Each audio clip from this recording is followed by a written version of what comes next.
ನಮಸ್ಕಾರ. ರಿವ್ಯೂ ಚಾನಲ್ಗೆ ಸ್ವಾಗತ. ನಾನು ಸೌಖ್ಯ ಗಾಂವ್ಕರ್. ದಾಖಲೆ ಸಮೇತ ಸರ್ಕಾರದ ಭಾರಿ ಸೀಕ್ರೆಟ್ ಒಂದು ಬ್ಲಾಸ್ಟ್ ಆಗಿದೆ. ಈ ಕೋಗಿಲು ಗಲಾಟೆ ಇದೆ, ಇನ್ನೂ ಮುಗಿತಾ ಇಲ್ಲ.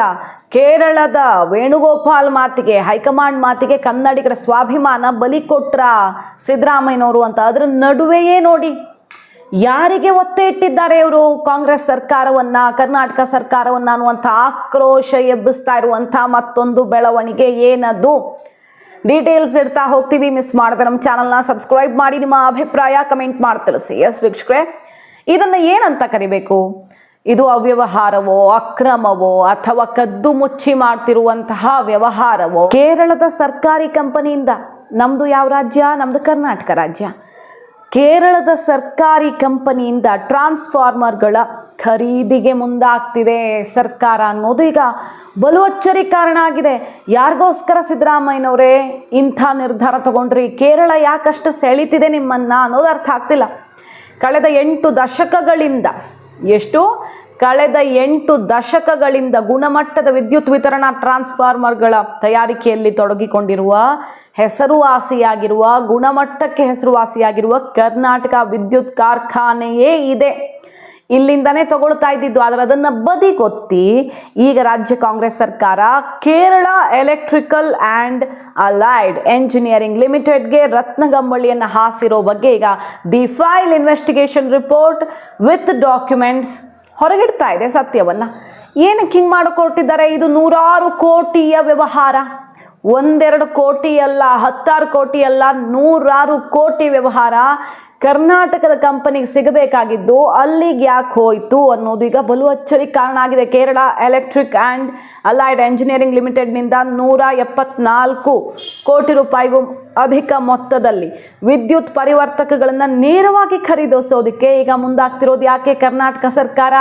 ಸಿದ್ದರಾಮಯ್ಯನವರೇ, ಏನು ಡೀಲ್ ಇದು? ವೇಣುಗೋಪಾಲ್ ಅವ್ರ ಡಿಮ್ಯಾಂಡಾ ಅಥವಾ ಇನ್ಯಾರದ್ದಾದ್ರೂ ಡಿಮ್ಯಾಂಡಾ? ನಮ್ಮ ರಾಜ್ಯದ್ದು ಗುಣಮಟ್ಟ ಇದುವರೆಗೆ ಇಲ್ಲೇ ನಡೀತಾ ಇದ್ದಂತಹ ವ್ಯವಹಾರ ಅಲ್ಲಿಗೆ ಯಾಕೆ ಹೋಯಿತು ಅನ್ನೋದೇ ಬಲು ಅಚ್ಚರಿ ಕಾರಣ ಆಗಿದೆ. 4G ವಿನಾಯಿತಿಯನ್ನೂ ಕೂಡ ಕೋರಿರೋದು ಆ ಕಂಪನಿ. ಒಂದೊಮ್ಮೆ ಈಗ ಇದಕ್ಕೆ ಸಹಮತಿ ಸಿಕ್ಕಲ್ಲಿ ಸ್ಪರ್ಧಾತ್ಮಕ ದರಗಳಿಂದ ಏನು ನಮಗೆ ಕಡಿಮೆ ಆಗುತ್ತಲ್ಲ, ಕಾಂಪಿಟೇಟಿವ್ ಪ್ರೈಸ್ ಇದ್ದರೆ ನಮಗೆ ಕಡಿಮೆ ದರದಲ್ಲಿ ಸಿಗುತ್ತಲ್ಲ, ಅದನ್ನು ಕಳ್ಕೊಳ್ತೀವಿ. ಸೊ ಕಡಿಮೆ ದರದಲ್ಲಿ ಸಿಗೋದನ್ನು ಬಿಟ್ಟು ಹೆಚ್ಚು ದರವನ್ನು ಕೊಟ್ಟು ಕರ್ನಾಟಕದನ್ನು ಬದಿಗೊತ್ತಿ ಕೇರಳದ ಕಂಪನಿ ಕೊಟ್ಟು ಏನು ಸಾಧಿಸೋದಿದೆ? ಇದರಿಂದ ಏನು ಲಾಭ ನಮಗೆ? ಸೊ ನಷ್ಟ ತಾನೆ. ಇದರಿಂದ ಪಾರದರ್ಶಕತೆಯ ನಿಯಮವನ್ನು ಸರ್ಕಾರ ಗಾಳಿಗೆ ತೂರ್ದಂಗೆ ಆಗತ್ತೆ.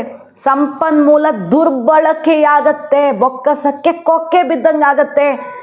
KTPP ಆಶಯಕ್ಕೆ ಇದು ವಿರುದ್ಧವಾಗಿದೆ. ಇಷ್ಟೆಲ್ಲದರ ನಡುವೆ ಸಿದ್ದು ಸರ್ಕಾರ ಇದನ್ನು ಯಾಕೆ ಮಾಡೋಕೆ ಹೊರಟಿದೆ?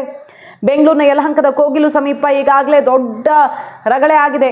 ಈಗ 100 ಮನೆಗಳನ್ನು ಕೊಡೋದಿಕ್ಕೆ ಹೊರಟಿದ್ದಂಥ ಜಮೀರ್ ಅಹಮದ್ ಖಾನ್ ಅವರು ಅದೇ ಅಲ್ವಾ ಹೇಳಿದ್ದವರು, ಗುಡ್ ನ್ಯೂಸ್ ಕೊಟ್ಟುಬಿಡ್ತೀವಿ, ಸಾಲನೂ ಕೊಟ್ಬಿಡ್ತೀವಿ ಅಂತ. ಆಮೇಲೆ ಜನ ಎಲ್ಲ ರೊಚ್ಚಿಗೆದ್ದ ಮೇಲೆ ಅಕ್ರಮ ಬಾಂಗ್ಲಾ ನಿವಾಸಿಗಳ, ರೋಹಿಂಗ್ಯಾಗಳ ಯಾರಿದ್ದಾರಲ್ಲಿ ಬಣ್ಣ ಬಯಲಾಗಲಿ ಅಂತ ಆಕ್ರೋಶ ಸಿಡಿತಿದ್ದಂಗೆ ಅದು 26 ಮನೆಗೆ ಬಂದು ನಿಂತಿದೆ. ಈಗ ಯಾರ್ಯಾರು ಕಂಡವರೆಲ್ಲ ಅರ್ಜಿ ಹಾಕಿಬಿಟ್ಟಿದ್ದಾರೆ. ಸಿಕ್ಕಿದ್ದೇ ಚಾನ್ಸು ಅಪಾರ್ಟ್ಮೆಂಟ್ಗೆ ಹಾರ್ಬಿಡೋಣ, ಅಕ್ರಮವಾಗಿ ಬರೋದು, ಇಲ್ಲಿ ಅಪಾರ್ಟ್ಮೆಂಟ್ ಕೊಡೋದಂತೆ ಅನ್ನೋ ಆಕ್ರೋಶ ಸಿಡಿತಿದ್ದಂಗೆ ಈಗ ಹಾಗೆಲ್ಲ ಕಂಡವ್ರಿಗೆಲ್ಲ ಕೊಡೋಕ್ಕಾಗಲ್ಲ, ಕನ್ನಡಿಗರು ಇದ್ದರೆ ಮಾತ್ರ ಕೊಡ್ತೀವಿ, 26 ಜನ ಅಂತ ಗುರುತಿಸಿದ್ದಾರೆ. ಅದು ಇವತ್ತು ಗುರುವಾರ ನಿಗದಿಯಾಗಿತ್ತು. ಕ್ಯಾಬಿನೆಟ್ ಮೀಟಿಂಗಲ್ಲಿ ಚರ್ಚೆ ಆಗುತ್ತೆ, ಇವತ್ತೇ ಸಿಕ್ಕಿಬಿಡುತ್ತೆ ಅಂತ ಹೇಳೋಕ್ಕಾಗಲ್ಲ.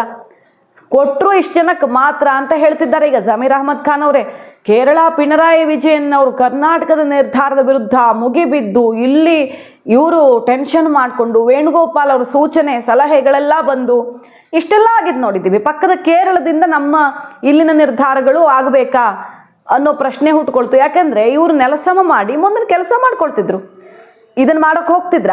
ಪರ್ಯಾಯ ವಸತಿಯ ಬಗ್ಗೆ ಯಾರೂ ಘೋಷಣೆ ಮಾಡಿರಲಿಲ್ಲ ಮುಂಚೆ. ಯಾವಾಗ ಕೇರಳ ಪಿಣರಾಯಿ ವಿಜಯನ್ ಬಂದರೋ ಕಾಂಗ್ರೆಸ್ ಎಲೆಕ್ಷನ್ ಇಯರಲ್ಲಿ ಟೆನ್ಷನ್ ಆಗಿ ವೇಣುಗೋಪಾಲ್ ಎಂಟ್ರಿ ಕೊಟ್ಟ ಮೇಲೆ ತಾನೇ ಇದಾಗಿದ್ದು. ಸೊ ತಾಳಕ್ಕೆ ಕುಣಿತಿದ್ದೀರಾ ಅನ್ನುವಂಥ ಆಕ್ರೋಶ ಒಂದು ಕಡೆ ಎದ್ದಿರೋ ಹೊತ್ತಲ್ಲೇ ಇದು ಯಾಕೆ Kerala electrical and allied engineering ಲಿಮಿಟೆಡ್ಗೆ 4G ವಿನಾಯಿತಿ ನೀಡೋ ಪ್ರಸ್ತಾಪ ಬೇರೆ ಇರೋದು, ಇದು ಟೂ ಮಚ್ ಅಂತ ಅನ್ನಿಸ್ತಾ ಇದೆ. ಯಾಕೆ ಅವ್ರಿಗೆಲ್ಲ ವಿನಾಯಿತಿ ಕೊಡ್ತಾ ಇದ್ದೀರಾ?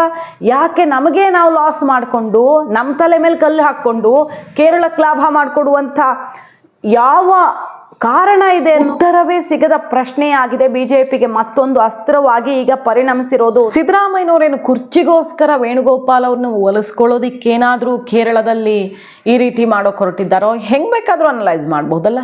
ಏನಿದಕ್ಕೆ ರೀಸನ್ನು?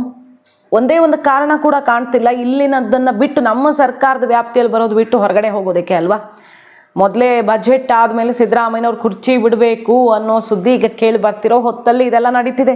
ಗೊತ್ತಿಲ್ಲ ಏನೇನು ಆಗ್ತಿದೆ ಒಳಗೆ ಅಂತ. ನೋಡಿ, ಇದು ಸರ್ಟಿಫೈಡ್ ISO ಪ್ರಮಾಣ ಪತ್ರ ಲಭಿಸಿರುವಂಥ ಕರ್ನಾಟಕ ವಿದ್ಯುತ್ ಕಾರ್ಖಾನೆ 8 ದಶಕಗಳಿಂದ ಕೆಲಸ ಮಾಡ್ತಾ ಇದೆ. ರಾಜ್ಯದ ವಿದ್ಯುತ್ ಕಂಪನಿಗಳಾದ ಬೆಂಗಳೂರು ವಿದ್ಯುತ್ ಸರಬರಾಜು ಕಂಪನಿ ನಿಯಮಿತ, ಹುಬ್ಬಳ್ಳಿ ವಿದ್ಯುತ್ ಸರಬರಾಜು ಕಂಪನಿ ನಿಯಮಿತ, ಮಂಗಳೂರು ಇರಬಹುದು, ಎಲ್ಲ ಕೂಡ ಕರ್ನಾಟಕ ವಿದ್ಯುತ್ ನಿಗಮ ಲಿಮಿಟೆಡ್ ಕೂಡ ಕವಿಕಾದ ಗ್ರಾಹಕರ ಪಟ್ಟಿಯಲ್ಲೇ ಇರೋದು. ಸೊ ಅಷ್ಟು ಸುದೀರ್ಘವಾದ ಇತಿಹಾಸ ಇದೆ. ಮೈಸೂರು ರಾಜರ ಕಾಲದಲ್ಲಿ ಸ್ಥಾಪನೆಯಾಗಿದ್ದು ಮೈಸೂರು ಮಹಾರಾಜರಾಗಿದ್ದ ನಾಲ್ವಡಿ ಕೃಷ್ಣರಾಜ ಒಡೆಯರ್ ಅವರು 1933ಯಲ್ಲಿ ಸ್ಥಾಪಿಸಿದ್ದಂಥ ಕವಿಕಾ ಸಂಸ್ಥೆ ಭಾರತದಲ್ಲಿ ವಿದ್ಯುತ್ ವಿತರಣಾ ಟ್ರಾನ್ಸ್ಫಾರ್ಮರ್ಗಳ ಮೊದಲ ತಯಾರಕ ಕಂಪನಿ. ಈ ಹೆಗ್ಗಳಿಕೆ ಕೂಡ ಇದೆ. ಸೊ ಕನ್ನಡಿಗರ ಹೆಮ್ಮೆ ಕೂಡ ಹೌದು. ಕರ್ನಾಟಕ ಸರ್ಕಾರದ ಸಂಪೂರ್ಣ ಸ್ವಾಮ್ಯದ ಉದ್ಯಮವಾಗಿದೆ ಇದು. ವಿಶೇಷವಾಗಿ ಕರ್ನಾಟಕ ವಿದ್ಯುತ್ ಕಾರ್ಖಾನೆ 8 ದಶಕಗಳಿಂದ ಒಳ್ಳೆ ಕ್ವಾಲಿಟಿ, ಎಲ್ಲ ಬಗೆಯ ಸರ್ಟಿಫಿಕೇಟ್, ಭಾರತೀಯ ಮಾನಕ ಬ್ಯೂರೋದಿಂದಲೂ ಪ್ರಮಾಣ ಪತ್ರ 2022ರಲ್ಲಿ ಸಿಕ್ಕಿದೆ. ಎಲ್ಲ ಬಗೆಯಲ್ಲಿ ಸರ್ಟಿಫಿಕೇಟ್ ಹೊಂದಿರುವಂತಹ ನಮ್ಮ ಸಂಸ್ಥೆಯನ್ನ ಬಿಟ್ಟು ಹೊರಗಡೆ ಹೋಗಿದ್ದು ಕನ್ನಡಿಗರಿಗೆ ಬಗೆತಿರುವ ದ್ರೋಹ ಹೌದಾ ಅಲ್ವಾ ಅನ್ನೋದಕ್ಕೀಗ ಉತ್ತರವನ್ನ ಬಯಸ್ತಾ ಇದೆ ರಾಜ್ಯ. ದಿ ಫೈಲ್ ಇನ್ವೆಸ್ಟಿಗೇಷನ್ ರಿಪೋರ್ಟ್, ಆರ್ಥಿಕ ಇಲಾಖೆ ಬರೆದ ಪ್ರಶ್ನೆ ಪತ್ರ ಎಲ್ಲ ದಾಖಲೆಗಳ ಸಮೇತ ರಿಪೋರ್ಟನ್ನು ಹೊರಗಡೆ ಇಟ್ಟಿದೆ. ಈಗ ಆಘಾತಕಾರಿ ವಿಚಾರ ಹೊರಗಡೆ ಬರ್ತಾ ಇರೋದು. ನೋಡಿ, ಎಸ್ಕಾಂಗಳಿಗೆ ಕರ್ನಾಟಕ ವಿದ್ಯುತ್ ಕಾರ್ಖಾನೆಯಿಂದಲೇ 23,005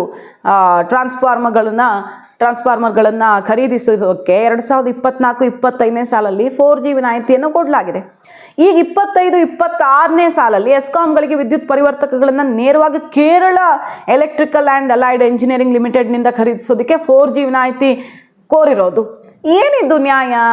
ಏನು ಒಂದು ಸಣ್ಣ ಆಪ್ಷನ್ ಕೂಡ ಇಲ್ಲಿ ಇಲ್ಲ. ನಿಜ ಹೇಳಬೇಕಂದ್ರೆ ಯಾಕೆ ಹಿಂಗೆ ಮಾಡೋಕೆ ಹೊರಟಿದ್ದಾರೆ ಅನ್ನೋದು ನಿಜಕ್ಕೂ ಅರ್ಥ ಆಗ್ತಿಲ್ಲ. ಅದು ಕೂಡ 100 ಕೋಟಿಯ ಒಂದು ಮೊತ್ತ ಇಲ್ಲಿರೋದು, ಸಣ್ಣ ಪ್ರಮಾಣದಲ್ಲಿ ಅಲ್ವೇ ಅಲ್ಲ. ಆರ್ಥಿಕ ಇಲಾಖೆ ನೋಡಿ ಈ ಪ್ರಸ್ತಾವನೆಯನ್ನು ಪರಿಶೀಲನೆ ಮಾಡಿ 7 ಅಂಶಗಳಿಗೆ ಸ್ಪಷ್ಟನೆ ಕೊಡಿ ಅಂತ ಮಾಹಿತಿಯನ್ನು ಕೋರಿದೆ. ಆ ಪತ್ರದ ಆಧಾರದಲ್ಲಿ ಈಗ ದಿ ಫೈಲ್ ರಿಪೋರ್ಟನ್ನು ಪ್ರಕಟಿಸಿದೆ. ಏನೇನು ಪ್ರಶ್ನೆ ಕೇಳಿದೆ ನೋಡಿ ಆರ್ಥಿಕ ಇಲಾಖೆ. ಪ್ರಸ್ತಾವಿತ ಉತ್ಪನ್ನಗಳ ಸರಬರಾಜು ಮಾಡಲು ಮಾರುಕಟ್ಟೆಯಲ್ಲಿ ಹಲವಾರು ಸಂಸ್ಥೆಗಳು ಲಭ್ಯವಿವೆ. ಅಲ್ಲದೆ ಟೆಂಡರ್ ಮೂಲಕ ಈ ಉತ್ಪನ್ನಗಳನ್ನು ಸಂಗ್ರಹಣೆ ಮಾಡಿಕೊಳ್ಳೋದಕ್ಕೆ ವಿಪುಲ ಅವಕಾಶಗಳು ಇವೆ. ಆದರೂ ಹೊರ ರಾಜ್ಯದ ಸಂಸ್ಥೆಯಾದ KEL ಸಂಸ್ಥೆಯಿಂದ ಸಂಗ್ರಹಣೆ ಮಾಡಿಕೊಳ್ಳೋದಕ್ಕೆ ಯಾಕೆ ಪ್ರಸ್ತಾಪ? ಉತ್ತರ ಕೊಡಿ ಅಂತ ಆರ್ಥಿಕ ಇಲಾಖೆ ಕೇಳಿದೆ. ಹಾಗೆ KEL ಸಂಸ್ಥೆಯಿಂದ ಸಂಗ್ರಹಣೆ ಮಾಡ್ಕೊಳ್ಳೋದಕ್ಕೆ ಪ್ರಸ್ತಾಪ ಇರುವಂತಹ 11,721 ಸಂಖ್ಯೆಯ ವಿದ್ಯುತ್ ವಿತರಣೆಯ ಪರಿವರ್ತಕಗಳನ್ನು ಕರ್ನಾಟಕ ಸರ್ಕಾರದ ಅಂಗಸಂಸ್ಥೆಯಾದ, ಅಂದರೆ ನಮ್ಮದೇ ಆದ ಕರ್ನಾಟಕ ಸರ್ಕಾರದ್ದೇ ಆದ ಕರ್ನಾಟಕ ವಿದ್ಯುತ್ ಕಾರ್ಖಾನೆ ಕವಿಕಾ ತಯಾರಿಸಿ ಸರಬರಾಜು ಮಾಡೋದಕ್ಕೆ ಸಾಮರ್ಥ್ಯ ಹೊಂದಿದೆಯಾ ಇಲ್ವಾ? ನಮ್ಮ ಹತ್ರ ಸಾಮರ್ಥ್ಯ ಇಲ್ಲ ಅಂದರೆ ಹೊರಗಡೆ ಹೋಗೋದಕ್ಕೆ ಅವಕಾಶ ಇದೆ. ಅದಕ್ಕೆ ಉತ್ತರ ಕೊಡಿ ಅಂತ ಕೇಳಿದೆ. ಆರ್ಥಿಕ ಇಲಾಖೆ ಎಲ್ಲ ಪ್ರಶ್ನೆಗಳನ್ನು ಮಾಡಿದೆ. ಅದರ ನಡುವೆಯೂ ಕೂಡ ಸರ್ಕಾರ ಯಾಕೆ ಇದನ್ನು ಮಾಡೋಕೆ ಹೊರಟಿದೆ? 4G ವಿನಾಯಿತಿ ಬೇರೆ ಯಾಕಿದು? ಏನಿದ್ರ ಸೀಕ್ರೆಟ್ ಅನ್ನೋದು ಈಗ ಗೊತ್ತಾಗಬೇಕಾಗಿದೆ. ಸೊ ಪಕ್ಕದ ರಾಜ್ಯದವರು ಬಂದು ಕರ್ನಾಟಕದಲ್ಲಿ ಆಡಳಿತ ನಡೆಸ್ತಿದ್ದಾರಾ ಅನ್ನುವ ಆಕ್ರೋಶದ ನಡುವೆಯೇ ಈಗ ಮತ್ತೊಂದು ಎಡವಟ್ಟು ಅನ್ನುವ ಆಕ್ರೋಶ ಎದ್ದಿದ್ದು. BJP ಇದನ್ನು ಯಾವ ರೀತಿ ಎತ್ಕೊಳ್ಳುತ್ತೆ ನೋಡಬೇಕು. ದಾಖಲೆ ಸಮೇತ ಇದು ಬೀದಿಗೆ ಬಿದ್ದಿದೆ. ಈಗ BJPಯವ್ರಿಗೆ ಅಸ್ತ್ರ ತಂತಾನೆ ಕೈಗೆ ಬಂದು ಕೂತಿದೆ. ಏನು ಮಾಡ್ತಾರೆ ನೋಡಬೇಕು. ಬಹಳ ಪ್ರಮುಖವಾದದ್ದು, ಗಂಭೀರ ಸ್ವರೂಪದ್ದಾಗಿದೆ. ಸಿದ್ದರಾಮಯ್ಯನವರು ಉತ್ತರಿಸಲೇಬೇಕಾದಂಥ ಪ್ರಶ್ನೆಯಾಗಿದೆ ಇದು. ಮಾಹಿತಿ ಇಷ್ಟ ಆಗಿದ್ರೆ ಮಿಸ್ ಮಾಡದೆ ನಮ್ಮ ಚಾನಲ್ನ ಸಬ್ಸ್ಕ್ರೈಬ್ ಮಾಡಿ. ನಿಮ್ಮ ಅಭಿಪ್ರಾಯ ಕಮೆಂಟ್ ಮಾಡಿ ತಿಳಿಸಿ. Thank you.